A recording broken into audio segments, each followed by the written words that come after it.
Welcome to bird media. ఈ video ఒకసారి చూడండి. క్రెడిట్ చోరీ చేసుకున్నా కూడా పోనీ విష ప్రచారం చేస్తున్నారు. ముగ్గురి మాటల్లో కూడా దొర్లింది ఒక్కటే ఏంటంటే ఎర్ర బస్సు కూడా రాదని ఎగతాళి చేసిన దగ్గరికి ఎయిర్ బస్ తెచ్చాము.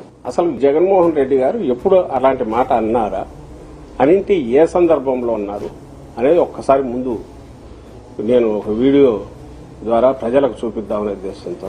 ఎన్ని ఎకరాల భూమి ఉంది తల్లి నీకు? మాకు 2 ఎకరాలు ఉంది సార్. 2 ఎకరాల భూమి ఉంది నీకు. పరిస్థితి ఏమిటి తల్లి ఇప్పుడు? మేమిద్దరు ఆడపిల్లలు, ఒక తమ్ముడు. 2 ఆడపిల్లలు, ఒక తమ్ముడు. కానీ మేము చదువుకోవడానికి కూడా ఎర్ర బస్సు లేని ఈ ఊర్లో ఎయిర్పోర్ట్ ఎందుకు సార్? చదువుకుంటా ఉన్నాము. మా గ్రామానికి ఎర్ర బస్సు కూడా రాదు. ఎర్ర బస్సు కూడా రాని ఈ గ్రామానికి ఎయిర్పోర్ట్ ఎందుకు సార్ అని అడుగుతా ఉంది నర్సాయమ్మ. అప్పట్లో 1000 ఎకరాలు భూమి కావాలా, ఇక్కడ ఒక అంతర్జాతీయ ఎయిర్పోర్ట్ అంటే ఒక అంతర్జాతీయ నగరం. అమరావతికి 1,00,000 ఎకరాలు ఉన్నప్పుడు ఎయిర్పోర్ట్ కు 15,000 ఎకరాలు లేకపోతే ఎట్లా ఆయన ఉద్దేశం కావచ్చు చంద్రబాబు నాయుడు గారిది.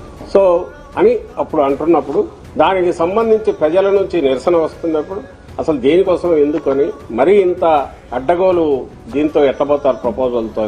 ఆ ఉద్యమంలో భాగంగా జగన్మోహన్ రెడ్డి గారు అక్కడ వెళ్లిన సభలో ఒక అమ్మాయి రైజ్ చేసిన పాయింట్ ఇది. ఆ పాప అన్నదాన్ని జగన్మోహన్ రెడ్డి గారు ఇదిగో ఈ అమ్మాయి ఇట్లా అంటోంది అని ప్రస్తావించారు. మీరు చేసే విష ప్రచారము అది జగన్మోహన్ రెడ్డి గారు ఎందుకంటారా నాకు అర్థం కావట్లా. ఎర్ర బస్సు రాలేదని కొన్ని నువ్వేమైనా చేసినావాడా? ఎయిర్పోర్ట్ కు సంబంధించి ఏమన్నా మీరు చేసినారా? లేదుగా. జరిగింది ఎవరి హయాంలో? జగన్మోహన్ రెడ్డి గారి. చూసారుగా, అదనమాట అండి సంగతి. పాపం సజ్జల రామకృష్ణారెడ్డి గారిని అన్న ఓదార్చండి. భోగాపురం ఎయిర్పోర్ట్ విమానాశ్రయం ప్రారంభోత్సవం అయింది కదా, దానికి సంబంధించి నిన్నటి నుంచి కాదు మొన్నటి నుంచి ఆల్మోస్ట్ ఇక ఢిల్లీ వెళ్ళి చంద్రబాబు నాయుడు గారు ప్రధానమంత్రిని కలిసి అయ్యా మీరు ఎయిర్పోర్ట్ ఓపెనింగ్కి మీరు రావాలి, మరి వచ్చి రిబ్బన్ని కటింగ్ చేసేయాలి అని చెప్పినప్పటి నుంచి కూడా ఇక క్రెడిట్ చోరీ అనేటువంటి దానికి ఒక తెర తీయబడింది. సో మొత్తం ఎవరు క్రెడిట్ చోరీ చేశారు ఏంటి అనేది పబ్లిక్లో తెలుసు. వాళ్ళు ఇచ్చిన రిజల్ట్ కూడా అందరికీ తెలిసినటువంటి విషయమే, కొత్తగా ఏం చెప్పక్కర్లా. సరే అంతా అయిపోయి వాళ్ళ శనివారం రోజు చాలా చక్కగా అంగరంగ వైభవంగా ప్రారంభోత్సవ కార్యక్రమం జరిగిపోయింది. ప్రధాని నరేంద్ర మోడీ గారు వచ్చారు, ప్రారంభించారు. పవన్ కళ్యాణ్, లోకేష్ అందరూ ఉన్నారు. ప్రత్యేకంగా ముఖ్యమంత్రి చంద్రబాబు నాయుడు గారిని, లోకేష్ని, పవన్ కళ్యాణ్ని అభినందించారు. రామ్మోహన్ నాయుడిని అయితే ఆకాశానికి ఎత్తేసారు. ఇదంతా అయిపోయింది. ఇదంతా చూసి రాష్ట్రం కూడా సంబరపడుతుంది. కానీ ఆ ఆనంద సమయంలో మాత్రం ఒక్క మనిషి మాత్రం చాలా తీవ్రమైనటువంటి వేదనలో ఉన్నారు. కారణం అసలు ఈ క్రెడిట్ అంతా మాదే, కానీ చంద్రబాబు కొట్టుకెళ్ళిపోయారు అన్న బాధ. ప్రెస్ మీట్ పెట్టి మరీ వాళ్ళ గుండెల్లో ఉన్న బాధని బయట పెట్టక తప్పలేదు. ఇందాక చూసిన వీడియో అదే. అయితే ఇక్కడ మొదట శంకుస్థాపన చేసింది మాత్రం చంద్రబాబే. 2019 ఏప్రిల్లోనే రాయేసాడు ఆయన. కానీ అసలు కష్టపడిందంతా మేము అని చెప్పని వాళ్ళే అంటారు. వినేవాళ్ళేమో కాసేపు కన్ఫ్యూజన్ అయిపోతున్నారు. మరి అంత కష్టపడితే 5 ఏళ్లలో విమానాశ్రయం, సరే కోవిడ్ వచ్చింది ఓకే, కోవిడ్ పోయింది ఓకే, కనీసం 3 ఏళ్ళన్నా ఉన్నాయిగా, 3.5 ఏళ్ళన్నా ఉన్నాయిగా. 3.5 ఏళ్లలో ఎందుకు ముందుకు తీసుకెళ్ళలేకపోయారు, ఎందుకు కదలలేదు అని అడిగితే ఈ ప్రశ్న మాత్రం మా సౌండ్ సిస్టంలో మ్యూట్ అయిపోయిందండి, మా సౌండ్ పనిచేయట్లేదు అని చెప్తున్నారేమో. ఇక సోషల్ మీడియాలో అయితే వద్దురాబాబు, పిహెచ్డీలు పుంఖాలుగా వచ్చేస్తాయి, అంత కొత్త థీరీ మొదలుపెట్టేశారు. పని చేయకపోయినా క్రెడిట్ కావాలి, పని చేసిన వాళ్ళకి మాత్రం క్రెడిట్ రాకూడదు అంటూ ఫిలాసఫికల్ పేటెంట్ తీసుకోవాలని సెటర్లు వెళ్తున్నాయి.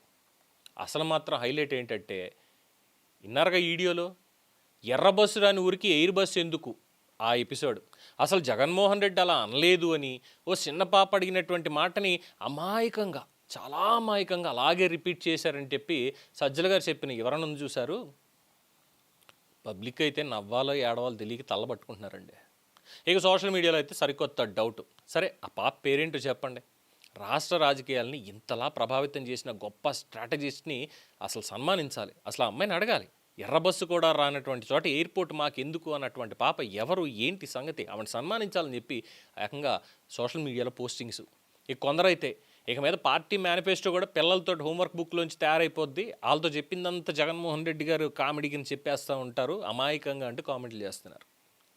ఇక మన సకల శాఖ మాజీ మంత్రి గారి సజ్జలు ఎవరైతే ఉన్నారో ఆయన భావోద్వేగంలో కోణంలో కూడా ఉందట. ఎందుకు అంటే చంద్రబాబు హయాంలో భూసేకరణ పూర్తయింది, తర్వాత అధికారంలోకి వచ్చాక స్థలాలు ఎక్కువ తీసుకున్నారు కాబట్టి ప్రాజెక్టు అవసరం ఏంటంటూ కేసులు, ఆందోళనలు, అభ్యంతరాలు ఇవన్నీ ఎవరు చేశారో ప్రజలు మర్చిపోయారని పాపం బాధగా ఉందని ఆయనకి నెటిజన్లు అందరూ కూడా చిన్నపాటి ఓదార్పిస్తున్నారు. 5 ఏళ్ళు బ్రేక్ వేసేసి ఎన్నికల ముందు మళ్ళీ శంకుస్థాపన చేసేసి అదే పనికి రెండోసారి కూడా కొబ్బరికాయ కొట్టడం కూడా ఒక ప్రత్యేకమైనటువంటి ప్రతిభేనని, దానికి సరైనటువంటి గుర్తింపు రాలేదని ఆవేదన పాపం సజ్జల మాటల్లో చాలా ఎక్కువగా కనిపించింది అని పోస్టింగ్లు కూడా వేస్తున్నారు, వైరల్ అవుతున్నాయండి. అయినా పర్లేదు సార్, భోగాపురం క్రెడిట్ రాకపోతే ఏమైంది? రాష్ట్ర రాజకీయ చరిత్రలో రీఫౌండేషన్ స్పెషలిస్టు అంటే చెల్లికి జరగాలి పెళ్ళి మళ్ళీ మళ్ళీ అనేటువంటి విధంగా అయిపోయినటువంటి శంకుస్థాపనకి మళ్ళీ ఏళ్ళు కొబ్బరికాయ కొట్టి రాయేసేటువంటి రీఫౌండేషన్ స్పెషలిస్ట్ అనేటువంటి బిరుదైతే ఇప్పటిదాకా ఎవ్వరూ తీసుకోలేదు. ఒకే ప్రాజెక్టుకి రెండోసారి శంకుస్థాపన చేసినటువంటి చరిత్రలో ఎవరు చేయనటువంటిది, అది కూడా ఇప్పుడు చరిత్రలో నిలిచిపోద్ది. ఆ అవకాశం కూడా ఎవరికి రాదు, అది కూడా రికార్డే. పని అది ఒక్కసారి అంటే అనుకోవచ్చు, ఒకటికి 2-3 సార్లు కూడా అయ్యాయే. కియా మోటార్స్కి, మన కడప స్టీల్ ప్లాంట్కి, అన్నిటికీ. దాంతో మళ్ళీ ఇదొకటి, ప్రతి దానికి మళ్ళీ రీఫౌండేషన్ వేసుకోవడమే. ఈ రికార్డ్ని ఎవ్వరూ లాక్కోలేరు సార్. ఇది జగన్మోహన్ రెడ్డి గారికి ముందే ఇచ్చేసే సజ్జల గారు, మీరు చెప్పండి కావాలంటే రీఫౌండేషన్ స్పెషలిస్ట్ అని. ఎందుకంటే సోషల్ మీడియా వాళ్ళు అదే చెప్తున్నారు సార్, చాలా ఎక్కువ ఓదారుస్తున్నారు సార్. ఇక ప్రెస్ మీట్లో ఇంకో పెద్ద ఎపిసోడ్ అండి, మామూలు ఎపిసోడ్ కాదు. గూగుల్ డేటా సెంటర్ అయినా సరే, మైక్రోసాఫ్ట్ పెట్టుబడులు అయినా సరే, ఏ పెట్టుబడి అయినా సరే వస్తే అంతా చంద్రబాబు ఖాతాలోనే వేసేస్తున్నారట. అది మా మీడియా మీద అసంతృప్తి వ్యక్తం చేశారు సజ్జల గారు. మరి ఏమనుకోవాలి దానికి? అంటే పెట్టుబడులు రాకపోయినా సరే చంద్రబాబు కుట్ర, వస్తే కూడా చంద్రబాబు ప్రచారం. అంటే ఇంక రేపు పొద్దున్న వర్షం పడినా, ఎండొచ్చినా, ట్రాఫిక్కి జామ్ అయిపోయినా ఇదే ఫార్ములానా? రేపు ప్రెస్ మీట్ పెట్టి అది కూడా అక్కడ ట్రాఫిక్ జామ్ అయిందంటే అదిగో చంద్రబాబు క్రెడిటే, చంద్రబాబు వల్లే అక్కడ ట్రాఫిక్ జామ్ అయిపోయింది అంటూ చెప్తారా సజ్జల గారు? అంటే మీ టైం లైన్ నిండా అదే ఉందనుకోండి, మరి ఎందుకు?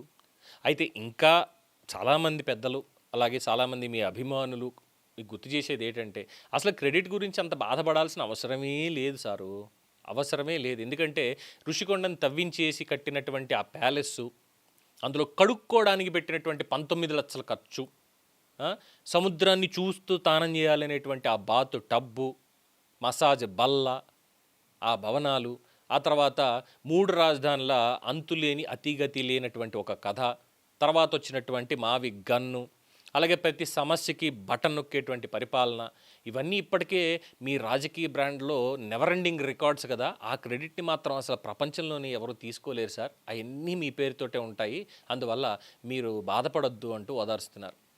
అందుకే సోషల్ మీడియా తరఫున సజ్జల గారికి ఒక విజ్ఞప్తి, భోగాపురం నుంచి విమానాలు ఎగురుతాయి రేపు 17వ తేదీ నుంచి. ప్రజలు ఆనందిస్తున్నారు, రాష్ట్రానికి ఒక కొత్త మౌలిక సదుపాయం అందుబాటులోకి వచ్చింది. అట్లీస్ట్ ఈ సందర్భంలో కనీసం ఒక్కసారి మెల్లగా అయినా ఒక్కసారి బాగుంది అని చెప్తే రాజకీయ ఆరోగ్యానికి మంచిది కదా. లేదంటే ప్రతి ప్రాజెక్టు పూర్తయిపోయిన తర్వాత కూడా క్రెడిట్ మాదే అని ప్రెస్ మీట్లు పెడుతుంటే చివరికి ప్రజలు ప్రాజెక్టు గురించి కాదు, ప్రెస్ మీట్ల కామెడీ గురించి ఎక్కువగా మాట్లాడుకునే పరిస్థితి వస్తుందేమో. అన్నిసార్లు ఓదార్చాలి అంటే మా ఆరోగ్యాలు కూడా చూసుకోవాలి కదా అని అంటున్నారు. మరి ఈ సలహా సకల శాఖ మంత్రిగా పనిచేసిన సజ్జల గారికి వర్తిస్తుందంటారా? మీరే చెప్పండి, మీ అభిప్రాయం తెలియచేయండి. చూస్తూనే ఉండండి ది బర్డ్ మీడియా. ఈ వీడియో మీకు నచ్చినట్లయితే లైక్ చేయండి, షేర్ చేయండి, సబ్స్క్రైబ్ చేయండి. మరిన్ని అప్డేట్ల కోసం మా వాట్సాప్ ఛానల్ను ఫాలో చేయండి.